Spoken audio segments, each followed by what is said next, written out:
월드뷰. 커다란 슬픔 그 너머. 조혜경. 그날 우리 여고 동창 서너 명은 동창회관에 앉아 우편물을 점검하고 있었다.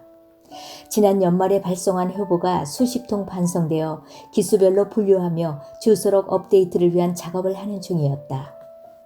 90세가 넘으신 선배는 어쩌면 돌아가셔서 우편물이 반송되었을 수도 있겠다는 말에서 시작된 이야기는 자연스레 우리 동기 중 먼저 세상을 뜬 친구들 이야기로 옮겨졌다.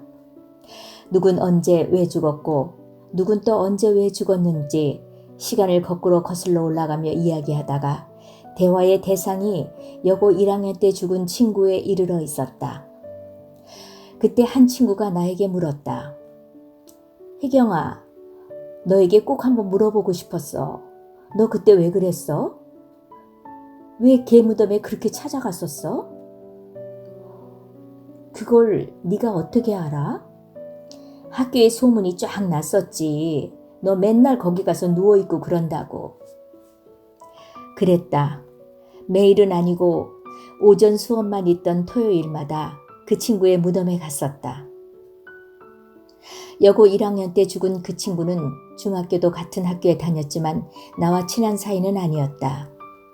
그 친구가 워낙 노래를 잘해 소풍이나 수학 여행 때면 매번 마이크를 잡고 구성지게 노래를 했기에 우리는 모두 그 친구를 알고 있었다. 고등학교에 입학하고 얼마 안 돼 그 친구가 결석이 길어지고 병원에 입원하자 담임 선생님께서 반대표들을 데리고 병문안을 하러 가셨다. 누워있는 친구는 얼굴에 병색이 완연했고 친구의 엄마는 우리를 보고 자꾸 눈물을 훔치셨다. 문병 다녀온 며칠 후 친구가 죽었다는 소식이 왔다. 많은 친구가 장례식장에 갔다. 친구의 엄마는 우리를 보자 하염없이 우셨다. 우리의 손을 붙잡고 우셨다. 발인하는 날 연구차가 학교 운동장을 한 바퀴 돌고 반대표들은 장지까지 동행했다. 40여 년 전엔 화장이 흔치 않아 친구는 시 외곽의 공동묘지에 묻혔다.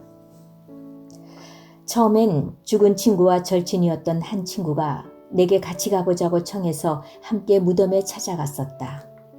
꽃을 한 다발 사들고 갔다. 놀랍게도 그곳에 죽은 친구의 엄마가 계셨다.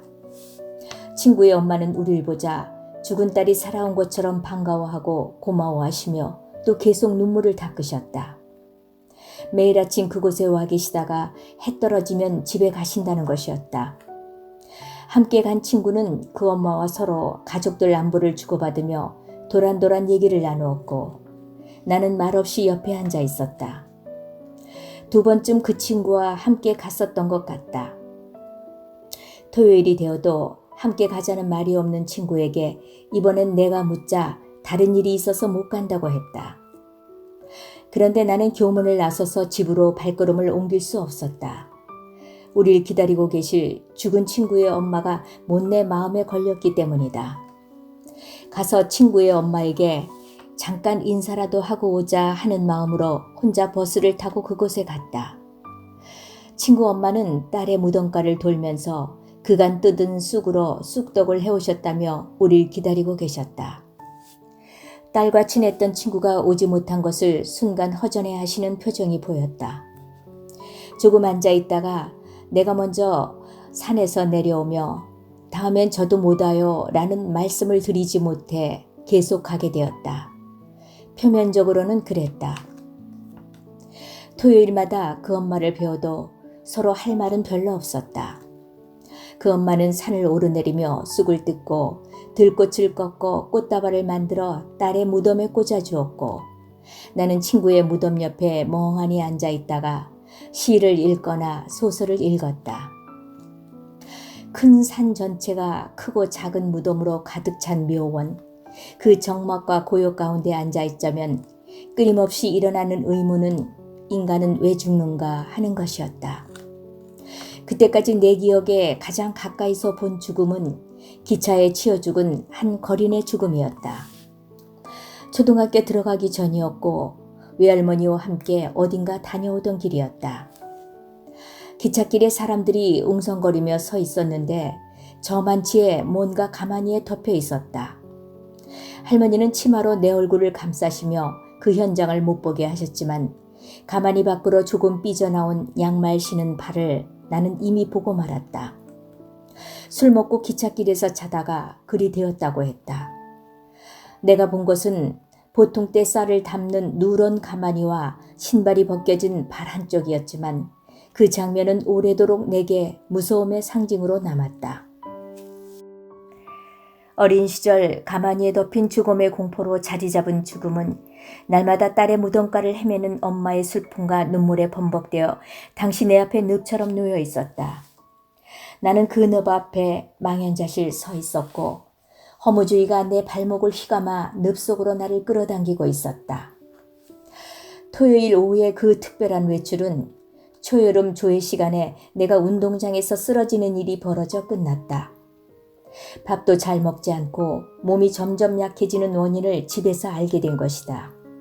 한약을 지어오시고 종합영양제를 구해 먹이고 내가 좋아하는 반찬을 준비하며 어른들은 노심초사 애를 끓이셨다. 그러나 이내 음식을 통한 섭색만으로 해결될 일이 아니라고 판단하신 것 같았다. 한날 이모부의 호출을 받았다. 이모부는 지역의 명사로 존경받으며 박학다식하셔서 집안에서 가장 현명하다고 인정받는 분이셨다. 이모부는 내게 그간의 일을 간단히 물으셨다. 그리곤 인간의 일생에서 내가 지금 어느 시기에 서 있는지 짚어주셨다. 고등학교 1학년인 나는 모든 사물과 인식을 새롭게 조명하고 판단하는 질풍노도의 시기에 있으며 그러할 때 같은 반 친구의 이른 죽음은 당연히 충격받을 수 있다고 말씀하셨다. 특별히 친하지 않았어도 한두 번 찾아가다 친구 엄마에 대한 연민의 마음을 갖게 되고 그래서 토요일마다 그곳에 찾아간 나는 이모부가 평소에 알고 있던 나의 모습이라면 당연하다고 그리고 그 공동묘지에 앉아 인간의 죽음에 대해서 생각하지 않으면 이상한 것이라고 나의 모든 행동과 생각을 다 인정해 주셨다.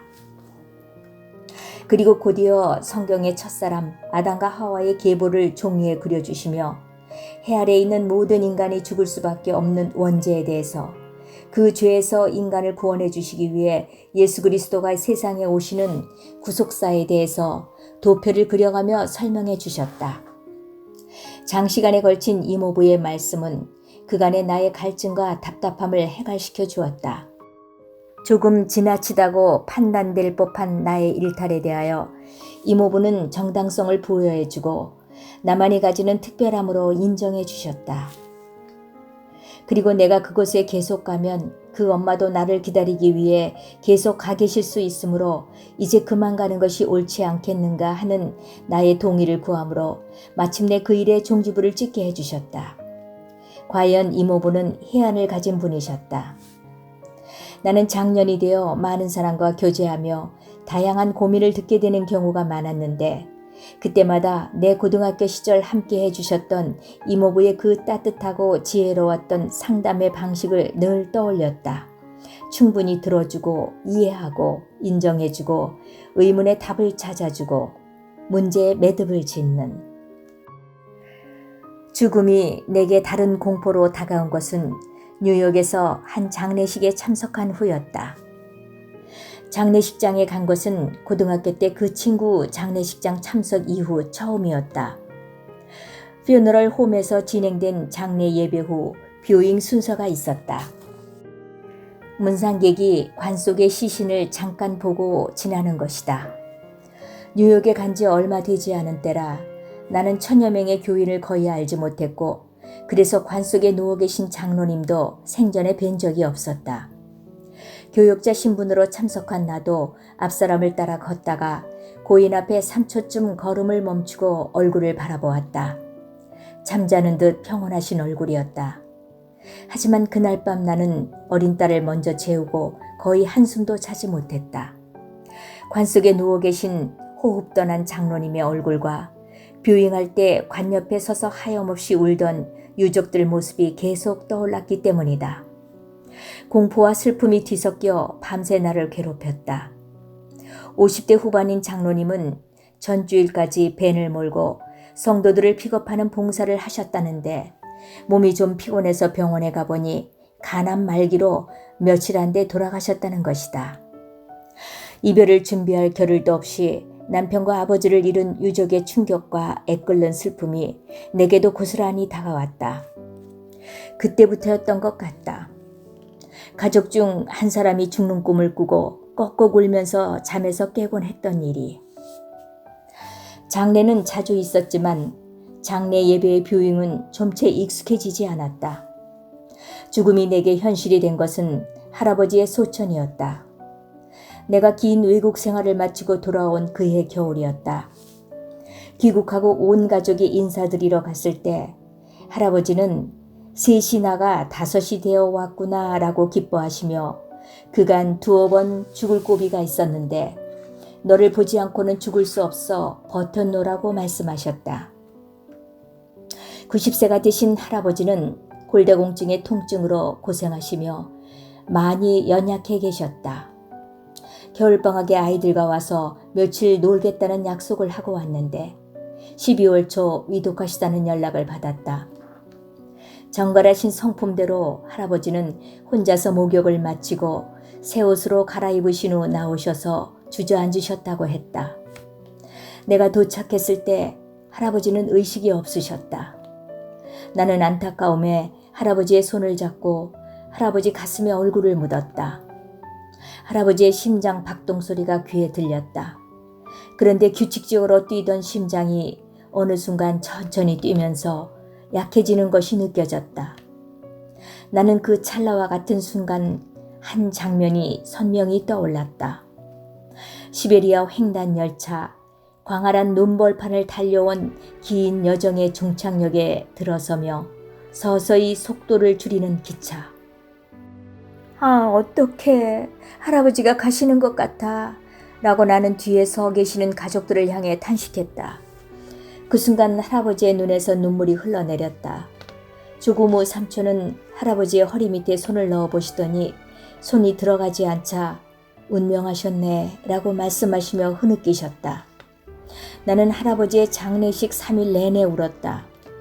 할아버지와 영원한 이별이 아님을, 저 천국에서 다시 만나 영원히 함께 할 수 있음을 확실히 알고 믿고 있는 것이 울음을 멈추게 하는데 별 도움이 되지 않았다. 할아버지를 이제 다시 만날 수도 볼 수도 없다는 것이 그저 슬펐다. 너무 울어서였을까? 장례를 마치고 집으로 돌아온 날부터 턱이 벌어지지 않았다. 양치질을 할 수 있을 만큼도 입이 벌어지지 않았다. 병원에 가 엑스레이를 찍었다. 엑스레이 필름엔 표정 없는 거대한 해골이 찍혀 있었다.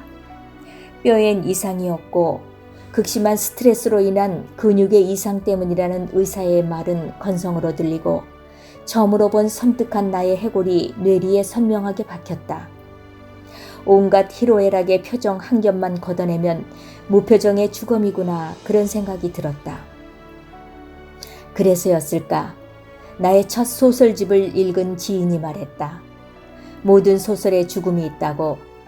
다시 보니 정말 나의 모든 소설에 죽음이 묘사되어 있었다.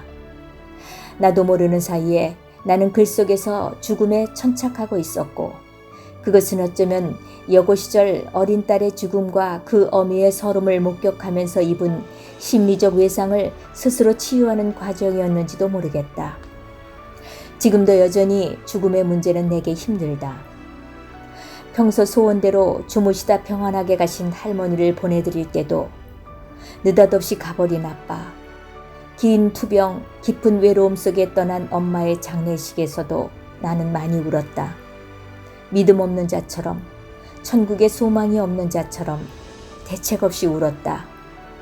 헤어짐은 그 자체로 커다란 슬픔이다. 이제 어느덧 나도 헤어짐의 슬픔을 견뎌야 하는 시간보다 헤어진 분들을 다시 뵐 수 있는 기다림의 시간이 짧아진 나이가 되었다. 다시 만날 수 있는 이별의 커다란 슬픔 그 너머에 있는 영생의 소망을 품게 해주신 주님께 새삼 감사드린다. 죄의 싹은 사망이요 하나님의 은사는 그리스도 예수 우리 주 안에 있는 영생이니라.